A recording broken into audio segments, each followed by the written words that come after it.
এক মাস হয়ে গেল পশ্চিম এশিয়ায় যুদ্ধ এখনো চলছে, যার প্রভাব কিন্তু পড়েছে এদেশেও। ফের অটো এলপিজির দাম বাড়লো। এর আগে দু দফায় দাম বেড়েছিল 13 টাকা, আর এবার এক ধাক্কায় 12 টাকা 28 পয়সা, অর্থাৎ মোট 25 টাকারও বেশি কিন্তু বাড়লো অটো এলপিজির দাম।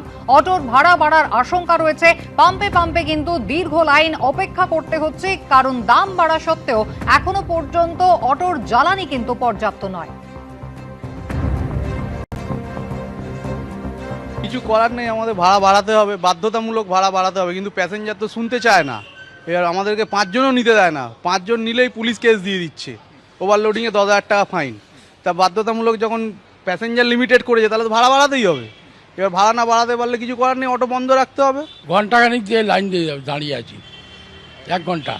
এই যে এখন সকালবেলা তো আপনাদের প্যাসেঞ্জার নিয়ে যাওয়ার সময় এখন অটোর লাইন দিতে হচ্ছে, দামও বেড়ে গেছে, সব মিলিয়ে তো একটা ক্ষতি। তো ক্ষতি হবেই, তো কি করব, কিছু করার নেই। আমাদের তো পেট আছে, সংসার আছে, তাদের জন্য তো এটা কিছু করতে হবে। আস্তে আস্তে মরে যাওয়ার একটা পরিকল্পনা করা হচ্ছে, মারার পরিকল্পনা করা হচ্ছে। কারণ ব্যাপার হচ্ছে এই একটা অটোর উপরে একটা ফ্যামিলি 4-5 জন 6 জন ফ্যামিলি চলে। দিনের পর দিন এই গ্যাসের দাম বাড়লে, তারপরে এখন বর্তমান বাজারের যা পরিস্থিতি, তাতে করে মানুষের বাঁচার আশা খুব কম। 12 টাকা এর মধ্যে গ্যাস দাম বেড়ে গেছে আমাদের। এই জন্য খুব অসুবিধার মধ্যে পড়ছি। এখন আমরা কি করবো বলুন, কিছু বুঝতে পারছি না। এদিকে মালিকের বাচ্চিত আছে, সারাদিনে গ্যাসের খরচা আছে, মানে কী করে মেকআপ করবো সেই ব্যাপারটা আমরা চিন্তা। এখন আর এই মুহূর্তে ভাড়া বাড়ানোর ব্যাপারটা নিয়ে আমরা মানে কী করবো, এখন ইউনিয়নের সঙ্গে একটা আলোচনা করে দেখি, যদি তারা যদি ভাড়াটা যদি বাড়াতে পারে তাহলে আমাদের একটু হয়তো মানে রিলিফ হতে পারে আর কি।